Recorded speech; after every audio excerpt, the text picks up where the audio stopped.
성경에는 역전의 은혜로 가득 차 있습니다.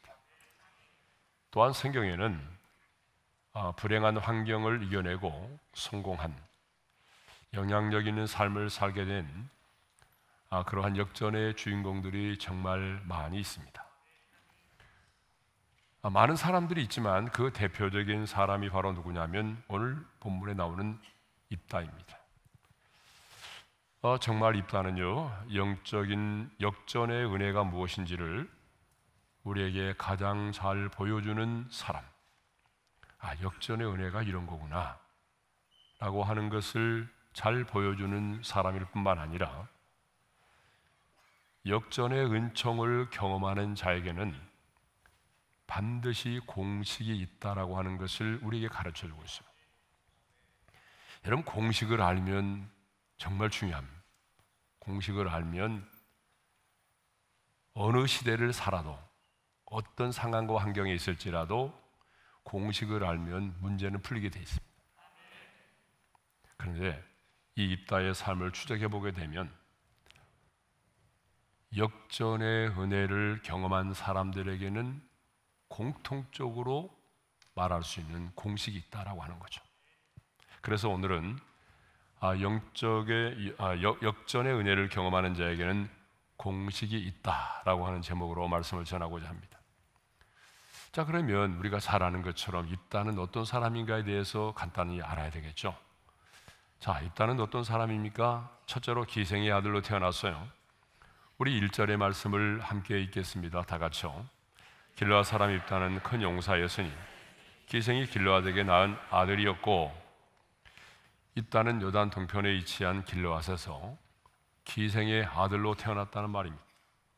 여기 기생에 해당되는 단어가 보게 되면 돈을 벌기 위해서 자리를 옮겨가면서 윤락 행위를 하는 창녀를 가리키는 그런 단어입니다. 그러니까 입다는요, 현숙한 어머니가 아닌 사회적으로 천대를 받는, 몸을 팔아서 생계를 유지해가는 그런 윤락녀, 창녀의 아들로 태어난 것입니다. 여러분, 이것을 보게 되면 입다는 태어난 그 자체가 자신의 인생에는 상처입니다. 여러분, 누가 창녀의 아들로, 윤락녀의 아들로 태어나기를 원하는 사람이 누가 있겠어요? 아무도 원하지 않아요. 근데 태어나서 보니까 현실은 뭐예요? 자신의 어머니가 몸을 파는 창녀였다라고 하는 거죠. 아무튼 입다는 불행한 가정에서 불행의 분깃을 안고 태어난 사람입니다. 두 번째로 본부인의 아들들에 의해서 내어 쫓김을 당하죠. 자, 우리 2절 상반절의 말씀을 함께 읽겠습니다. 다 같이요. 길르앗의 아내도 그의 아들들을 낳았더라. 그 아내의 아들들이 자람에 입다를 쫓아내며. 자, 매춘부의 아들 창녀의 아들로 태어났어요. 그런데 입다는 처음에는요, 그런 걸 모르고 자라잖아요. 여러분, 어린 시절에 뭘 알겠어요? 어린 시절에는 모르고 그냥 배다른 형들과 함께 어울리면서 자라는데, 이제 점점 자라면서 보니까 뭐예요? 이제는 본부인의 아들들로부터 멸시를 받기 시작을 했어요. 급기야 배다른 다른 형제들은, 이복 형제들은 입다를 그의 가정에서 내어 쫓아버리고 말았습니다. 이 쫓아내었다라고 하는 단어의 의미를 보게 되면 좋은 말이 아니에요. 냉혹하고 매섭게 갖은 협박과 무력을 동원하여 내어 쫓았음을 말합니다. 그러면 왜 이복 형제들은 입다를 내어 쫓았을까요? 2절 하반절은 그 이유를 이렇게 말하고 있어요. 다 같이요. 그에게 이르되 너는 다른 여인의 자식이니 우리 아버지의 집에서 기업을 잊지 못하리라. 본부인의 아들들은요, 아버지의 유산이 기생의 아들인 입다에게 가지 않도록 하기 위해서, 아버지의 유산이 입다에게로 흘러가지 않도록 하기 위해서 그를 내쫓아버린 거죠. 왜냐하면 입다는요, 큰 용사로 불려질 만큼 굉장히 탁월함과 능력을 가지고 있었거든요. 그러면 아버지가 그것에 매료돼 가지고 창녀의 아들이지만 그에게 기업을 넘겨줄 수도 있거든요. 그래서 이것을 알고 있었던 이복 형제들은 어때요? 그 입다를 가정에서 내어 쫓았어요. 세 번째로 거기서 끝나는 것이 아니라 길르앗 성읍의 사람들에게도 미움을 받고 내어 쫓김을 당했다라고 하는 거죠. 자, 돛당에 거하고 있던 입다는 길르앗의 장로들과 지도자들이 자신을 찾아와서 도움을 청할 때에 이런 말을 합니다. 7절 상반절이죠. 다 같이요. 입다가 길르앗 장로들에게 이르되 너희가 전에 나를 미워하여 내 아버지의 집에서 쫓아내지 아니하였느냐. 여러분, 본부인의 그 아들들이 말이죠, 온갖 협박과 무력을 동원해서 자기를 그 가정에서 유산을 주지 않으려고 내어 쫓을 때 그 성읍의 장로와 지도자들이 그러면 안 되지, 그래서는 안 되는 거야 라고 말하면서 자신에게 도움을 주었다고 한다면 자신은 억울하게 내어 쫓김을 당하지 않을 수도 있었단 말이거든. 하지만 길르앗 성읍의 장로들과 지도자들은 자신을 내어 쫓은 이복 형제들보다 더 자신을 미워했어요. 그래서 합세하여 그 마을에서 살지 못하도록 내어 쫓았다는 것입니다. 가정에서 내어 쫓김을 당하는 것만도 참 억울한데 그 성읍에서 거하며 살지 못하도록 그 성읍의 장로와 지도자들이 합세하여 입다를 그 성읍에서 내어 쫓았다라고 하는 거죠. 자신이 사는 공동체에서 내어 쫓김을 당하게 된 것입니다. 그러니까 입다는요, 자기의 형제들만이 아니라 길르앗 성읍 전체의 거민들로부터 미움을 받아가지고 쫓겨난 것입니다. 자, 그 다음에 네 번째로 보게 되면 고향을 떠나서 잡녀들과 함께 타향살이를 했다는 거예요. 자, 우리 3절의 말씀을 함께 읽겠습니다. 다 같이요. 이에 입다가 그의 형제들을 피하여 돛당에 거주하며 잡류가 그에게로 모여와서 그와 함께 출입하였더라. 여러분, 배달은 이복 형제들로부터 가정에서 쫓겨나고 성읍의 지도자들로부터 합세하여 내어 쫓김을 당한 입다는요, 어디에서 거주하며 살게 됐다라고 말하죠? 돛당이라고 말해요. 돛당. 여러분, 돛당이 어디입니까? 이스라엘의 지경이 아닙니다. 가족과 동족들로부터 예면을 당한 입다는 이스라엘의 경내에 살 수가 없었어요. 그래서 이방인들처럼 이스라엘의 지경이 아닌 돛당이라고 하는 곳에 들어가서 살 수밖에 없었습니다. 그러니 얼마나 외로웠겠어요. 돛당에서 새로운 마음으로 타향살이를 시작하고 있는데 자신 혼자 살아가는 것도 힘든데 또 이상한 사람들이 찾아왔어요. 자신의 마음먹은 대로 되지 않죠? 자신의 주위에 잡류들이 몰려들었다. 잡류. 여러분, 돛당에서 외롭게 타향살이를 하고 있는 입다에게 잡류들이 몰려들었다. 이 잡류들이란 아나시레킴이라는 단어인데요, 이 말의 뜻은 문자적으로 오게 되면 텅 빈 자들, 텅 빈 자들이라는 말이야. 인생의 목적이나 방향이 없이 그저 주어지는 대로 하루하루를 무의미하게 살아가는 자들을 일컫는 표현입니다. 오늘 우리의 표현으로 말한다면 백수건달. 이 백수건달들이 돛당에 타향살이를 하고 있는 이 입다에게 몰려들었어. 그러면 이들은 어떻게 해서 먹고 살았는가? 주로 암몬을 비롯한 이스라엘의 대적자들을 침략해서 거기서 전리품을 취해가지고 먹고 살았어요. 3절 하반절의 말씀을 읽겠습니다. 다 같이요. 잡류가 그에게로 모여와서 그와 함께 출입하였더라. 여기 출입했다라고 하는 말은 들어가고 나갔다라고 하는 그런 말이 아니고요, 전쟁하기 위해서 출전을 했다. 그러니까 이스라엘을 대적하는 그런 족속들을 쳐가지고 전리품을 취해서 그것으로 이 잡류들과 함께 먹고 살았다는 얘기죠. 자, 이렇게 볼 때 입다는요, 참 불행한 사람이죠. 기생의 아들로 태어났습니다. 그것도 억울한데 그 본부인의 아들들에게서, 가정에서 쫓겨나서요, 그 성읍의 지도자들로부터도 합세해가지고 우리 마을에서 살지 말고 떠나라. 그래서 이스라엘의 경내에 살지 못하고 이방인의 땅인 돕 땅에서 살았어요. 혼자 살기도 있는데 이 잡것들이 몰려와가지고 잡류들이 몰려와서 또 함께 거하면서 살아야 되니까 얼마나 힘들었겠어요. 네. 그런데 입다는 어떤 사람이 되었습니까? 성경에 보게 되면 큰 용사가 되었다라고 말하고 있어요. 자, 1절을 보게 되면 하나님은 입다를 소개하면서 처음부터 입다를 뭐라고 말하냐면 큰 용사라고 말하고 있어요. 자, 우리 1절 상반절의 말씀을 읽겠습니다. 길르앗 사람 입다는 큰 용사였으니. 여러분, 여기서 큰 용사란 전쟁의 용사를 말하죠. 성경에 보게 되면 큰 용사라고 하는 말을 들었던 또 한 사람이 나옵니다. 바로 사사기 6장 12절을 보게 되면 기드온입니다. 우리 한번 읽어볼까요? 다 같이요. 여호와의 사자가 기드온에게 나타나 이르되 큰 용사여 여호와께서 너와 함께 계시도다. 예. 하나님께서 기드온에게 큰 용사라고 말씀을 하셨어요. 여러분, 우리는 큰 용사하게 되면 뭘 생각하죠? 어떤 이미지가 떠올라요? 싸움의 명수를 생각하죠.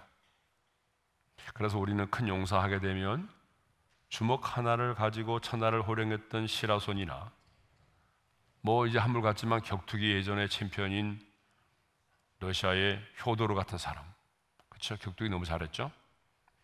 아니면 액션 스타인 이소룡 같은 사람, 아니면 우리나라의 액션 스타인 마동욱 같은 사람. 마동욱이는 모르시군요. 예, 그분은 몰라도 됩니다. 예. 이런 사람들을 우리는 큰 용사다라고 생각을 합니다. 예. 그러나 여러분, 큰 용사는요 싸움의 명수가 아니라 하나님이 허락하신 영적 전쟁의 명수를 말합니다. 이 세상의 싸움의 명수를 말하는 게 아니라 하나님이 허락하신 영적 전쟁의 그 명수. 예.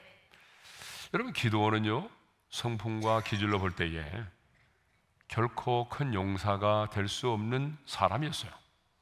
왜냐하면 미디안 사람들이 무서워서 아주 좁은 포도주 틀에 들어가서 미디안 사람들을 몰래 여러분 거기서 밀타작을 했던 사람이잖아요.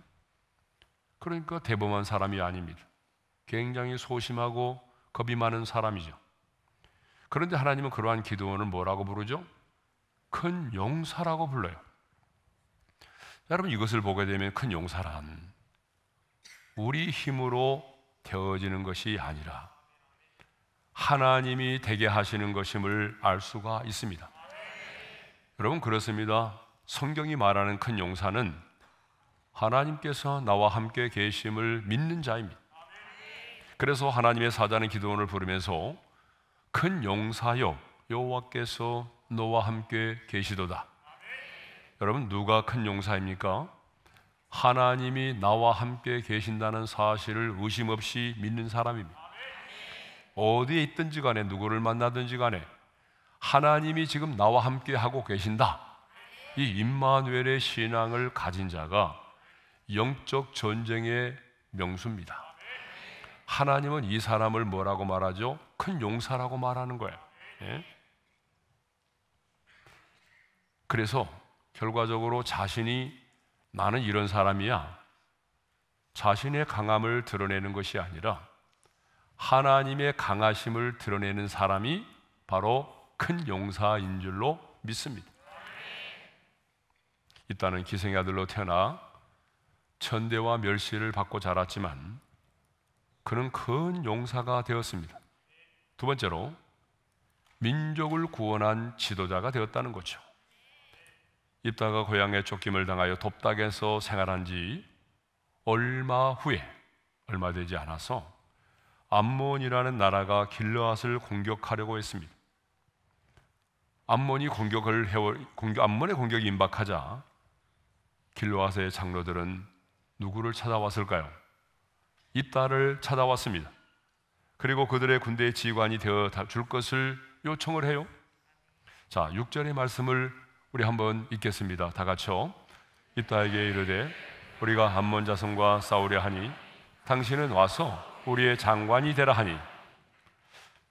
이 요청을 들은 입다는 아니 예전에 나를 쫓아낼 때는 언제고 뭐 이제 암몬이 쳐들려고 하니까 어려움을 당하니까 왜 나를 찾아왔느냐라고 저들의 요청을 거부하죠. 일단은 거부합니다. 자, 우리 7절의 말씀을 한번 읽어볼까요? 다 같이요. 입다가 길르앗 장로들에게 이르되 너희가 전에 나를 미워하여 내 아버지의 집에서 쫓아내지 아니하였느냐? 이제 너희가 환난을 당하였다고 어찌하여 내게 왔느냐? 네. 여러분 뭐 당연히 그렇게 말할 수 있는 거 아니에요? 여러분 같으면 더 했을 거야 아마. 네. 아마 여러분들은 들어오는 순간부터 그냥 내 얼굴에서 사라져. 뭐 그렇게 했을 거야 아마. 8절을 보게 되면 길르앗의 장로들은 입다의 감정이 좋지 않다는 것을 알고 만약에 그들과 싸워준다면 최고의 지도자로 추대하겠다라고 수정 제의를 하게 됩니다. 자, 우리 8절의 말씀을 읽겠습니다. 다 같이요. 길르앗 장로들이 입다에게 이르되 이제 우리가 당신을 찾아온 것은 우리와 함께 가서 암몬 자손과 싸우게 하려 함이 그리하면 당신이 우리 길르앗 모든 주민의 머리가 되리라. 당신이 우리와 같이 가서 싸워준다면 암몬 자손과 싸워준다면 길르앗 모든 주민의 머리가 되게 하겠다라고 하는 엄청난 파격적인 제안을 했습니다. 그리고 11절을 보게 되면 마침내 입다가 길르앗 장로들의 그런 제안을 수락해서 길르앗 땅으로 돌아가 행정권과 군사 지휘권을 이임받은 최고의 지도자가 됩니다. 11절 상반절이죠. 다 같이요. 이에 입다가 길르앗 장로들과 함께 가니 백성이 그를 자기들의 머리와 장관을 삼은지라. 따라서 합시다. 자기들의 머리와 장관을 삼은지라. 네, 이 장관은 전쟁에 나갈 때의 지휘관을 말합니다. 그리고 머리는 평상시에 지도자를 가리키는 말이에요. 그러니까 입다는 전쟁하러 나갈 때는 그들의 최고의 지도자인 장군이 되고 전쟁을 하지 않을 때도 명실상부한 최고의 지도자가 된 것입니다. 입다는 최고의 지도자가 돼서 암몬 자손과의 전쟁에서 승리를 하고 자기 동족을 암몬의 손에서 구원하여 내었습니다. 여러분 이제 여기서부터 중요합니다.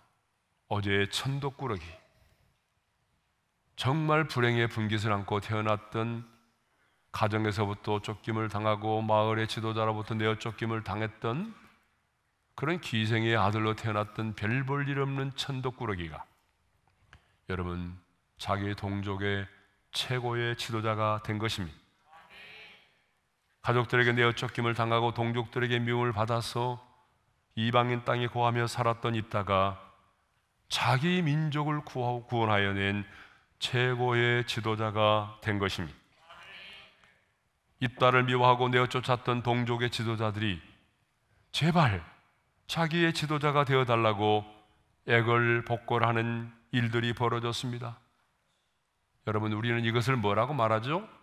역전의 은혜라고 말하는 것입니다. 이것을 역전이라고 말하는 거예요. 자, 성경을 보게 되면 우리 하나님은요 역전의 하나님이십니다. 성경을 보게 되면 그래서 역전의 은혜로 가득 차 있어요. 네? 우리 하나님은 역전의 하나님이시기 때문에 하나님을 믿고 따르는 사람들에게는 언제나 역전의 은혜가 임했어요. 여러분 다윗의 인생에도 보세요. 하나님은요 다윗의 인생에도 역전의 은혜를 허락하셨잖아요. 여러분 한번 생각해 보세요. 예? 그 베들레헴의 목동이었던 그가 이스라엘의 모든 사람들이 무서워 떨고 왕도 무서워 떨고 그래서 군인들은 막 집으로 도망가고 머리를 쳐박고 있고 그러고 있던 블레셋의 장수 골리앗을 물리쳤잖아요. 사울 왕에게 10년이 넘는 세월 동안 쫓김을 당하던 다윗이 여러분 사울을 이어서 왕이 됐어요. 예? 요셉의 생애도 마찬가지입니다. 여러분 요셉의 생애도 역전의 은혜가 임했죠. 형들에게 미움을 받고 종으로 저 애굽으로 팔려갔던 요셉, 심지어는 억울하게 누명을 쓰고 감옥에까지 갇히게 됐는데 결과적으로 뭐가 됐죠? 여러분 애굽의 총리가 되지 않았습니까? 놀라운 역전이죠. 고대 페르시아 시대 예스더와 모르드게와 유다 민족은 대표적으로 역전의 은혜를 경험했던 그런 사건들입니다. 우리가 잘 아는 하만이라고 하는 사람이 모르드게가 자신에게 인사를 하지 않았다는 이유만으로 기분이 나빠가지고 그 모르드게가 속해 있는 유다 민족 전체를 말살하려고 했어요. 그리고 높은 장대를 준비를 했는데 예스더가 기도하고 죽으면 죽으리라고 그런 일사각오의 신앙을 가지고 기도하고 왕에게 나아가 이 말을 전함으로 인해서 이제 역전의 은혜가 임해서 하만이 오히려 그 장대에 높이 달려 죽임을 당하게 되고, 그렇죠? 하만의 집의 모든 재산은 어때요? 모르드게가 차지하게 되고 유다 민족은 멸절의 위기에서 구원을 받게 됩니다. 여러분 이것도 뭐죠? 놀라운 역전의 은혜입니다. 예. 사실 예수님의 십자가의 죽으심과 부활을 통한 우리의 복음, 여러분 우리의 구원도 따지고 보게 되면 다 역전의 은혜 아닙니까? 하나님의 아들이 인간의 몸을 입고 이 세상에 오셨다. 여러분 어떻게 보게 되면 죽음으로 실패로 끝나는 것처럼 보였지만 예수님은 그 십자가에서 우리의 죄값을 완벽하게 지불하셨고 사망의 권세를 깨뜨리고 부활하셔서 그 생명으로 우리를 살리신 거잖아요. 그러니까 여러분 우리가 믿는 복음도 역시 역전의 은혜입니다. 네. 자, 그런데 성경을 보게 되면 하나님께서 베푸시는 역전의 은혜에는 공식이 있다라고 하는 거예요. 공식. 그러니까 오늘 밤에 오신 분들은 진짜 수지 맞았어요. 왜냐하면 공식을 알면은 여러분 반드시 공식대로 되게 돼 있어요. 자, 오늘 밤에 참여한 모든 분들은 역전의 은혜를 경험할 수 있기를 바랍니다. 여러분의 인생 가운데도 역전의 은혜가 임하여 역전의 주인공들이 될 수 있기를 바랍니다. 그러면 이제 여기서부터 중요해요. 역전의 은혜를 경험한 자에게 주어지는 있는 공식이 뭐냐는 거예요. 첫째로 원망하지 않고 실력을 키웠다라고 하는 것입니다. 자, 입다는 불행의 분깃을 안고 태어난 사람이죠. 생각해 보게 되면 평생 부모를 원망하며 살 수 있는 사람이에요. 나는 왜 29세에 태어났지? 왜 우리 어머니는 창녀야? 왜 나를 낳았어? 여러분, 얼마든지 자신을 낳아준 그 어머니에 대해서 원망할 수 있잖아요. 내 아버지는 누구야? 이렇게 원망할 수도 있잖아요. 예? 뿐만 아닙니다. 부모를 원망할 수도 있고 배다른 형제들을 원망할 수도 있어요. 자신을 내어 쫓은 배다른 형제들, 너희들 그럴 수가 있어?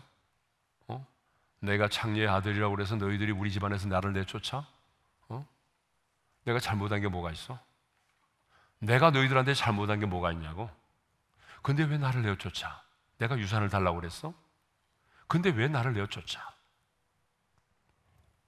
여러분, 자신의 형제들에게 얼마든지 원망할 수 있습니다. 평생. 아니면 자신을 돌봐주지 않고 협조해주지 않고 가세해가지고 그 길라 성읍에서 자신을 내쫓아버린 그 동족의 지도자들 얼마든지 원망할 수 있습니다. 정말 원망할 수 있는 사람이 많았어요. 입다의 입장에서 보게 되면 원망할 수 있는 사람이 너무나 많은 거예요. 그런데 중요한 것은 입다는 원망하지 않았다는 거예요. 그 대신 뭐 했어요? 실력을 키웠습니다. 리더십을 발휘했어요. 갱단의 두목이 돼서 얼마든지 나쁜 짓도 한탕할 수가 있지만 나쁜 짓을 하지 않았어요. 입다는요, 군대의 장관이 될 정도로 실력을 키웠습니다. 여러분, 리더십을 키웠어요. 여러분 생각해 보세요. 아무런 힘도 실력도 없고 리더십도 없는데 길르앗의 장로들이 와서 자기들의 머리와 장관이 되어달라고 했겠습니까? 여러분 한번 생각해 보세요. 그러한 실력이 없는데 왜 길르앗의 장로들이 굽실거리면서 와서 우리를 위하여 싸워달라고, 우리의 머리, 우리의 지휘관이 되어달라고 요청을 했겠어요? 실력을 쌓았습니다. 여러분, 다윗도 마찬가지죠. 다윗에게도 역전의 은혜가 임했는데 다윗에게도 임한 역전의 은혜를 보게 되면 그가 가만히 있었는데 역전 은혜가 임한 게 아닙니다. 그가 목동으로 있을 때 얼마나 실력을 키우느냐면 10년이 넘는 세월 동안을 쫓겨다니면서도 얼마나 그가 여러분 실력을 키웠습니까? 하나님을 향한 수많은 노래를 지어서 하나님을 찬양하고, 우리 주변의 비행 청소년들을 보십시오. 대부분의 결성 과정의 출신들이 대부분이라고 합니다. 오늘 비행 청소년 중에 69.5%, 그러니까 약 70%, 10명 중에 7명은요 결선 과정의 출신들이라고 합니다. 학교 폭력 가해 학생 중 5명 중 1명이 결선 과정의 출신이라는 통계가 나와 있습니다. 오늘 얼마나 많은 사람들이 자신의 불행한 환경을 원망하면서 될 대로 되라는 식으로 그렇게 인생을 살아갑니까? 그런데 입다는 원망할 수밖에 없고 절망할 수밖에 없고 좌절할 수밖에 없고 주저앉을 수밖에 없는 그러한 상황 속에서 살았지만 그는 절망하지 않았어요. 주저앉지 않았어요. 포기하지 않았습니다. 오히려 그 가운데서도 실력을 키웠다는 거야. 여러분 억울하세요? 그런 말 있어요? 억울할수록 실력을 키우라. 따라서 합시다. 억울할수록 실력을 키우자. 네. 억울하면 억울할수록 실력을 키우면 되는 거예요. 네? 뭐 내가 가만히 있는데도 하나님께서 나를 뭐 역전의 은혜를, 그렇지 않아요. 여러분 절대로 하나님 원리는 여러분이 실력을 쌓아야 되는 거예요. 그런 리더십을 만들어 가야 되는 거예요. 뭐 가만히 있는데 하나님께서 어느 날 여러분에게 역전의 은혜를 허락하실 것 같아요? 아닙니다. 예. 미국 슈퍼볼 최우수 선수상을 받은 하인즈 워드라고 하는 선수가 있습니다. 예전에 한번 설명했잖아요. 혼혈아로 태어났어요. 아버지는 어머니와 자기를 버렸어요. 한국에 와가지고 흑인 병사로 왔던 아버지가 어머니를 만나서 아이를 낳았어요. 미국에 들어가는데 어머니와 자신을 버렸어요. 하지만 그는 실력을 키웠습니다. 세계적인 영웅이 되었어요. 여러분 실력을 키워야 돼요. 네. 둘째로 중요한 게 있습니다. 사랑하며 용서했다라고 하는 거예요. 악을 악으로 갚지 않고 용서하며 사랑했습니다. 역전의 은혜를 경험했던 다윗도 마찬가지입니다. 자신을 죽이려고 했던 사울왕을 죽일 수 있는 기회가 주어졌지만 죽이지 않았습니다. 악을 악으로 갚지 않았습니다. 요셉도 마찬가지죠. 요셉도 그런 놀라운 역전의 은혜를 경험했던 요셉도 자신을 미워하고 자신을 종으로 팔아버리고 죽이려고까지 했던 그 형들을 미워하지 않았습니다. 악을 악으로 갚지 않았습니다. 용서했어요. 배다른 형제들이 가진 협박과 무력을 동원하여 자기를 내어 쫓을 때에 동족들이 함께 합세하여 자신을 그 지경에서 살지 못하도록 내어 쫓을 때에 이따는 어떻게 했습니까? 피하여 돛당으로 갔습니다. 여러분 싸울 수도 있었어요. 아니 마음속으로는 싸우고 싶은 마음이 있었을 거예요. 왜? 본인은 큰 용사라 임마. 용사. 처음부터 그런 용사라고 말하고 있잖아요. 그러니까 자신의 그 이보 형제들하고 맞짱 뜰 수도 있어요. 몇 명인지 모르지만 8대1도 괜찮다. 한번 해보자. 예? 내가 니까지 그들 못 이길 줄 알아? 한번 해봐. 예? 그런데 일단은 악을 악으로 갚지 않았습니다. 싸우지 않고 형제들을 피하여 돕당으로 거처를 옮겼습니다. 같이 대적하여 싸우기보다는 분쟁을 피하는 길을 택하였다라고 하는 거죠.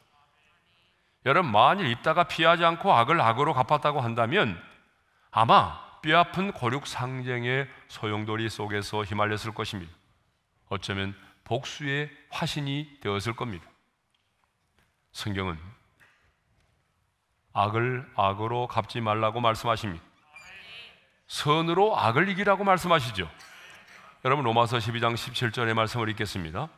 아무에게도 악을 악으로 갚지 말고 모든 사람 앞에 선한 일을 도모하라. 그 다음에 19절 말씀을 읽겠습니다. 내 사랑하는 자들아, 너희가 친히 원수를 갚지 말고 하나님의 진노하심에 맡기라. 기록되었으되 원수 갚는 것이 내게 있으니 내가 갚으리라고 주께서 말씀하시니라. 21절입니다. 악에게 지지 말고 선으로 악을 이기라. 계속되는 말씀이 무엇입니까? 악을 악으로 갚지 말고, 친히 원수를 갚지 말고 내게 맡기라. 내가 갚는다. 네가 할 일은 악에게 지지 말고 선으로 악을 이기라. 선으로 악을 이기라고 하는 거예요. 예? 여러분, 악을 악으로 갚는 것은요, 제약된 본성이고 우리의 본능입니다. 우리의 본능이에요. 그러니까 악을 악으로 갚는 것은 그냥 우리의 본능이에요. 예. 이렇게 있다는 악을 악으로 갚지 않는 것이 아니라 더 나아가서 악을 악으로 갚지 않을 뿐만 아니라 더 나아가서 그들을 용서하며 사랑했다라고 하는 것입니다. 그러므로 그들의 요청을 받아들여서 암몬의 적군을 물리치게 하여 나아갔습니다. 그리고 자기를 미워했던 그들을 암몬 족속으로부터 구원하여 내었습니다. 여러분, 이게 중요한 거예요. 악을 악으로 갚지 않고 사랑하며 용서했다는 것입니다. 예? 용서하지 않았다고 한다면 목숨을 담보로 하는 그 전쟁에 나갈 수가 있었겠어요? 예? 역전의 은혜를 경험한 요셉도 자신을 죽이려고 했던 팔아넘긴 형들을 용서했습니다. 여러분, 엘리사 역시 마찬가지입니다. 자신을 죽이려는 아람의 군대를 죽이지 않고 살려보냈어요. 여러분, 엘리사를 죽이려고 도단성을 에워쌌던 아람의 군인들이 있었어요. 왜 우리가 계속해서 실패하느냐? 그 이유를 알았어요. 왜? 저 이스라엘에는 엘리사라고 하는 하나님의 사람이 있는데 우리가 아무데 신을 치자 그러면 그걸 다 알아가지고 이스라엘의 왕에게 고하는 사람이 있다는 거예요. 그래서 번번이 실패를 하게 됐어요. 그래서 그럼 그 인간이 어디 있느냐? 물었더니 도단성에 있다는 거예요.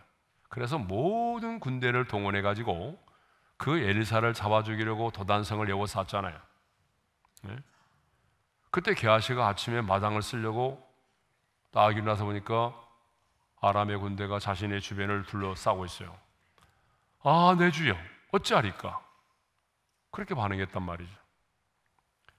그런데 하나님께서 역전의 은혜를 허락하시죠. 네.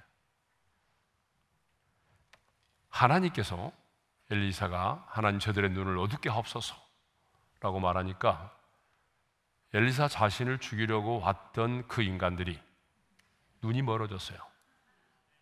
이 말은 완전히 봉사가 되었다는 말이 아니라 혼미케 되었어요. 그래서 분간을 못한 거예요. 그래가지고 엘리사를 따라서 사마리아 성까지 오게 됩니다. 웃기는 얘기잖아 이게. 엘리사를 잡아 죽이려고 했던 사람들이 혼미케 돼가지고 엘리사를 따라가지고 적군의 수도인 사마리아 성까지 들어오게 된 거예요. 그러니까 이스라엘의 왕이 딱 그것을 보고 난 다음에 반응하죠. 아니, 도관에 든지가 됐잖아. 스스로 찾아온 거 아니에요? 성 안으로. 그러니까 내가 치리까 내가 치리까 이렇게 말하죠. 자, 열왕기하 6장 21절입니다. 다 같이요. 이스라엘 왕이 그들을 보고 엘리사에게 이르되 내 아버지여 내가 치리까 내가 치리까. 이 말은 무슨 말입니까? 하나님께서 이들을 우리께 맡기셨습니다. 내가 죽이겠습니다. 이들을 죽여버립시다. 왕은 막 흥분해가지고 이들을 죽이자고 말하죠. 이스라엘 왕이. 얼마나 죽이고 싶었으면 내가 치리까라는 말을 2번이나 반복했겠어요. 정말 이스라엘 왕의 입장에서 보게 되면 이런 기회가 어디 있겠어요. 그런데 22절을 보게 되면 엘리사는요, 치지 말고 돌려보내라고 말합니다. 자, 열왕기 6장 22절이죠. 다 같이요. 대답하되 치지 마소서. 칼과 활로 사로잡은 자인들 어찌 치리이까? 떡과물을 그들 앞에 두어 먹고 마시게 하고 그들의 주인에게로 돌려보내소서 하는지라. 그들을 죽이지 말라는 거예요. 한술 더 떠가지고 뭐라고 합니까? 떡과 물을 주어가지고 먹고 마시게 한 다음에 자신의 나라 아람 나라로 돌려보내라는 거예요. 23절의 말씀을 읽겠습니다. 다 같이요. 왕이 이하여 음식을 많이 베풀고 그들이 먹고 마심에 놓아 보내니 그들이 그들의 주인에게로 돌아가니라. 거대한 잔치를 베풀었습니다. 먹고 마시게 했습니다. 축제를 벌여줬어요. 아마 그들은 그때 먹고 마시면서도 잘 넘어가지 않았을 거예요. 속으로 이렇게 생각했겠죠. 우리를 그냥 죽이려고 하지 않고 실컷 먹인 다음에 우리를 죽이려고 하는구나. 여러분 그렇잖아요. 스스로 지금 찾아왔으니까 완전 포로가 됐는데, 그래서 그들은 아마 마음속으로 먹으면서도 잘 넘어가지 않았을까, 떡이. 예? 또 어떤 사람들은 모르겠습니다. 에라 모르겠다, 죽더라도 실컷 먹고 죽자 하면서 막 열심히 먹었던 사람도 있을 것이고, 응? 어떤 사람들은 반신반의하면서 아니 왜 우리를 죽기 전에 먹이지? 먹어도 되는 건가? 아니면 떡 속에 독약이 있는 건 아닌가? 막 이런 생각도 했겠죠. 예. 자, 중요한 것은 적군의 군인들에게 거대한 잔치를 베푼 다음에 엘리사는 이렇게 원수를 사랑했습니다. 자신을 죽이려고 했던 자들까지도 용서하고 사랑했습니다. 그러다 어떤 일이 벌어졌어요? 열왕기 6장 23절에 이런 말씀이 있습니다. 다 같이요. 이로부터 아람 군사의 부대가 다시는 이스라엘 땅에 들어오지 못하니라. 여러분, 그들은 아람의 나라로 돌아갔습니다. 그런데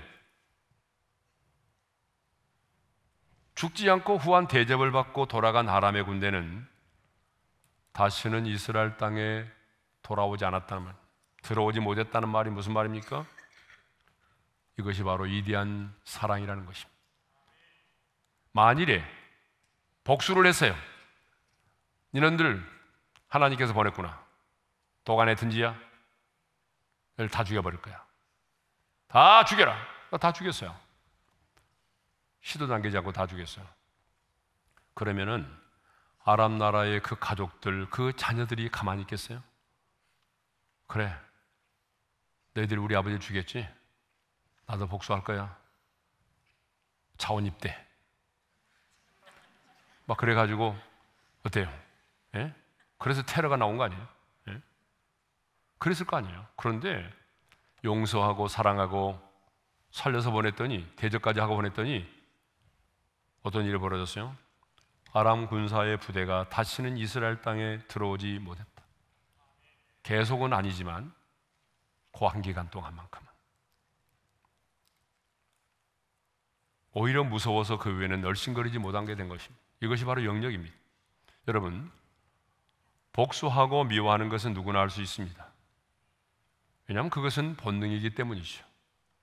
그러나 원수까지라도 사랑할 수 있는 것은 아무나 할 수 있는 것이 아닙니다. 하나님의 마음을 가진 자만이, 성령의 능력을 가진 자만이 할 수가 있습니다. 이렇게 엘리사는요, 악을 악으로 갚지 않았습니다. 악을 선으로 갚았습니다. 이것이 바로 믿음의 선한 싸움인 것입니다. 사도 바울이 말했던 믿음의 선한 싸움을 싸우라고 하는 게 뭐예요? 악을 악으로 갚지 않고 어때요? 선으로 악을 이기는 것이 믿음의 선한 싸움인 줄로 믿습니다.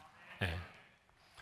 영화 밀양을 보게 되면 아들을 죽인 원수를 용서하기 위해 찾아갔지만 살인범의 무례한 말에 충격을 받고 어떻게 내가 용서하기 전에 하나님이 용서할 수 있어요? 아니, 내가 용서하기도 전에 어떻게 하나님이 그를 용서할 수 있어요?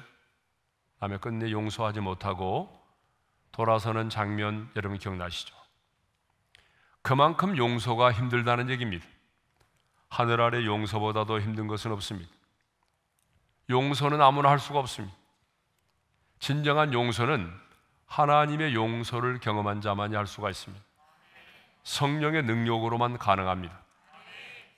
그러니까 여러분 역전의 은혜를 경험하려면 악을 악으로 갚지 말고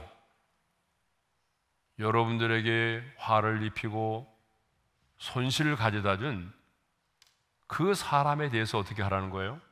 용서하고 사랑하라는 거예요. 네? 세 번째로 역전의 은혜를 경험한 자에게 주어지는 공식 세 번째는 뭐냐면 승리의 근원이 하나님이심을 믿었다는 거예요. 입다는 길르앗 장로들이 와서 도움을 구할 때에 이렇게 말하죠. 자, 우리 9절의 말씀을 읽겠습니다. 다 같이요. 너희가 나를 데리고 고향으로 돌아가서 암몬 자손과 싸우게 할 때에 만일 여호와께서 그들을 내게 넘겨주시면 내가 과연 너희의 머리가 되겠느냐? 자, 길르앗 장로들이 와서 도움을 구할 때에 여러분 이렇게 반응할 수도 있잖아요. 그렇지 않아도 나는 당신들이 내게 올 줄 알았어요. 왜냐하면 당신들은 별 볼 일 없거든. 당신들의 힘으로는 이길 수 없거든. 그래서 나는 암몬 족속이 쳐들어올 거라는 얘기를 들었을 때에 당신들이 내게 와서 이렇게 요청할 줄 알았습니다. 나를 믿으시오. 내가 나가서 우리 참녀들과 함께 일격으로 그들을 물리치고 당신들의 구원해 주겠소. 나를 따르시오. 나를 믿으시오. 뭐 이렇게 말할 수 있잖아요. 여러분 얼마든지 이렇게 말할 수 있어요. 그런데 그렇게 말하지 않았습니다. 이렇게 말하죠. 하나님께서 그들을 내게 넘겨주시면, 이전 성경은 하나님께서 그들을 내게 붙이시면, 그렇게 말합니다. 무슨 말이죠? 하나님이 적을 붙여주셔야만이 이길 수 있음을 고백합니다. 하나님이 그들을 내 손에 넘겨주지 않으면 나는 아무것도 할 수가 없다는 말이에요. 그러니까 이 전쟁에서 승리의 근원이 누구라는 거예요? 내가 아니라 하나님이심을 믿은 거예요.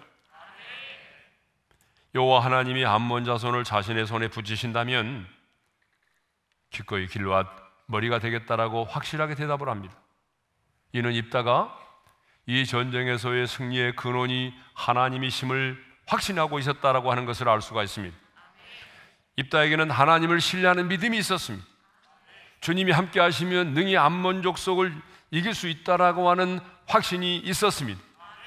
인간의 생사화복을 주장하시는 이는 하나님이심을 믿었습니다. 그는 이 전쟁이 하나님께 속한 전쟁이라는 사실을 믿었다는 것이죠. 여러분 놀라운 믿음 아닙니까? 승리의 근원이 내게 있는 것이 아니라 하나님께 있습니다. 네. 그러면 여러분 어떻게 해서 이런 믿음의 사람이 되었을까요? 궁금하잖아요. 왜냐하면 부모로부터 신앙의 교육을 받은 것도 아니고, 여러분 그러잖아요. 체계적으로 어릴 때부터 그거를 신앙의 교육을 받은 게 아니잖아요. 사무엘처럼. 이것은 이제 우리가 추론해 볼 수 있는 건데, 자신이 경험한 인생의 아픔과 고난을 통해서 이런 하나님에 대한 하나님을 신뢰할 수 있는 믿음을 갖게 되었다는 거예요. 이 말이 맞을 거예요. 그럼 부모로부터 이런 신앙의 교육을 받은 적이 없어요. 그럼에도 불구하고 입다가 이런 하나님을 신뢰하는 믿음을 갖게 된 것은 누구보다도 힘들고 어렵고 고난을 겪으면서 남들이 경험하지 못한 그 고난의 질곡을 통과하면서 하나님을 만난 거예요. 여러분 우리도 마찬가지잖아요. 대부분 보게 되면 평탄할 때 믿음 잘한 사람은 거의 없습니다. 여러분 그러잖아요. 나는 평탄할수록 믿음이 더 잘한다. 그분은 대개 정말 성자라고 말할 수 있어요. 성자. 예? 복이 드문 사람이죠. 근데 재성을 가지고 있는 우리 인간들은 한결같이 평탄할 때는 믿음이 별로 안 자랍니다. 평탄할 때는 기도도 간절하지 않아요. 언제죠? 인생의 고난을 경험하면서 사람들에게 배신을 당하고 배신의 아픔을 경험하고 왕따를 당하고 추방을 당하고 배고픔을 경험하고 이런 걸 경험하면서 기도를 통해서 하나님이 나와 함께 계시는구나, 하나님께서 이겨 주셔야 되는구나, 하나님이 싸워 주셔야 되는구나, 이것을 깨닫게 된 거 아니겠어요? 그러니까 여러분, 우리 모두는 다 고난을 싫어해요. 그렇지만 사실은 따지고 보게 되면 우리가 만나는 인생의 그 고난을 통해서 우리의 믿음이 뭐예요? 자란 거예요. 네. 마지막 네 번째입니다. 기도로 하나님을 온전히 의지했다라고 하는 거예요. 자, 11절의 말씀을 우리 함께 읽겠습니다. 다 같이요. 이에 있다가 길르앗 장로들과 함께 가니 백성이 그를 자기들의 머리와 장관을 삼은지라. 입다가 미스바에서 자기의 말을 다 여호와 앞에 아뢰니라. 입다가 길르앗의 머리와 장관으로 세움을 받았을 때에 가장 먼저 한 일이 뭐냐? 자기의 말을 다 여호와 앞에 아뢰었다라고 하는 것입니다. 자기의 말을 다 여호와께 아뢰었다. 하나님, 성읍의 지도자와 장로들이 와서 이렇게 나보다가 암몬 족속과 싸워달라고 말하는데 어떻게 하면 좋아요? 근데 내가 싸울 수는 있지만 내 힘으로는 싸울 수가 없어요. 하나님, 하나님께서 도와주시지 않으면요 저 아무것도 할 수가 없어요. 이런 얘기들을 하나님께 했다는 거예요. 기도가 아주 친밀한 기도를 했어요. 막 거창한 기도 이런 거 안 했어요. 예? 막 믿사오고 믿심 이런 기도 안 하고 자기의 말을 다 여호와 앞에 아뢰었다는 거예요. 자기 마음속에 있는 얘기를 다 한 거예요. 하나님 앞에. 근데 여러분, 입다가 자기의 말을 여호와께 다 아뢰었다라고 하는 말은 그만큼 평상시에 입다가 여호와와 친밀한 관계에 있었다는 걸 알 수 있어요. 평상시에 입다와 하나님과의 관계가 친밀하지 않았다면요 이런 친밀한 기도는 한순간에 될 수가 없어요. 여러분 그러지 않아요? 네? 갑자기 이 사람, 어떤 사람이 내게 친밀하게 다가오면 우리는 겁을 낼 때가 있잖아요. 안 그래요? 새벽 기도를 죽어도 안 할 사람이 갑자기 새벽 기도 나오면 목사가 막 당황을 하잖아요. 설교가 안 돼. 저분은 새벽 기도를 절대로 나올 사람이 아닌데 왜 갑자기 나왔을까? 저녁에 무슨 일이 있었을까? 서로 좀 싸우고 이혼 도장 찍을 그 상황인가? 아니면 지금 가족 중에 누군가가 지금 죽을 병에 걸린 건가? 뭐 이런 생각을 하게 되는 거예요.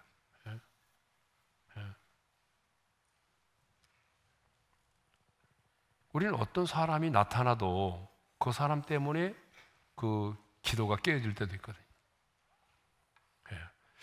제가 지난주 6부 예배 때는요 상당히 힘들었어요. 제가 어떤 분 때문에. 왜냐하면 저쪽에 앉아 있는데 저 노약자석이라고 있잖아요. 거기에 딱 앉았는데 거의 100% 문재인 대통령이 앉아 있는 거예요. 너무 똑같아요. 여기서 봤을 때. 그 머리 스타일에다가 그 다음에 뿔테 안경에다가 그리고 여기 하얀 수염에다가 그리고 개랑 한복 딱 입고 있는데 너무 분명한 거예요. 그래서 내가 설교하면서 자꾸 신경이 쓰이는 거예요. 아니 왜 이분이 여기 오셨지?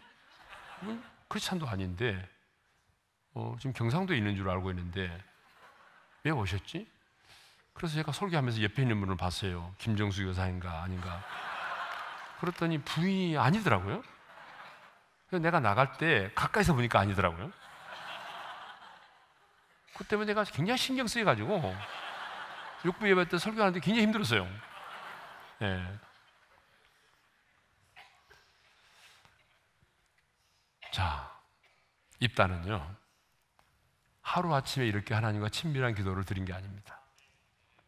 돕당에 예롭게 거하면서 얼마나 그가 평상시에 마음을 열어놓고 하나님과 친밀한 그런 기도를 드렸으면 이렇게 장로와 지도자들이 자신에게 이런 걸 제안했을 때도 예, 내가 할 수 있습니다가 아니라 자기의 모든 말을 여호와께 아뢰다. 자신의 마음속에 있는 모든 것들을 하나님께 아뢰다. 이 말은 무슨 말입니까? 기도를 통하여 온전히 하나님을 의지했다라고 하는 거죠. 그러기에 그는 역전의 은혜를 경험하게 된 것입니다. 그래서 그는 마침내 큰 용사가 될 수 있었고 최고의 지도자가 돼서 나라를 암몬 족속의 손에서 구원하여 낼 수가 있었던 것입니다. 불우한 상황이 불행은 아닙니다. 우리 한번 따라서 합시다. 불우한 상황이 불행은 아니다.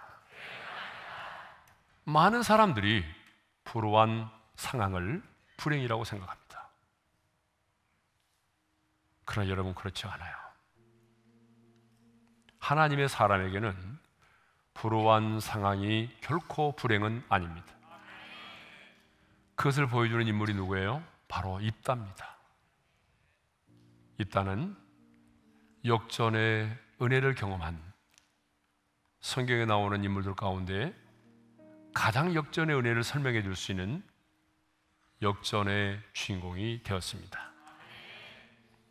자, 오늘 말씀을 통해서 우리가 깨닫는 게 뭐예요?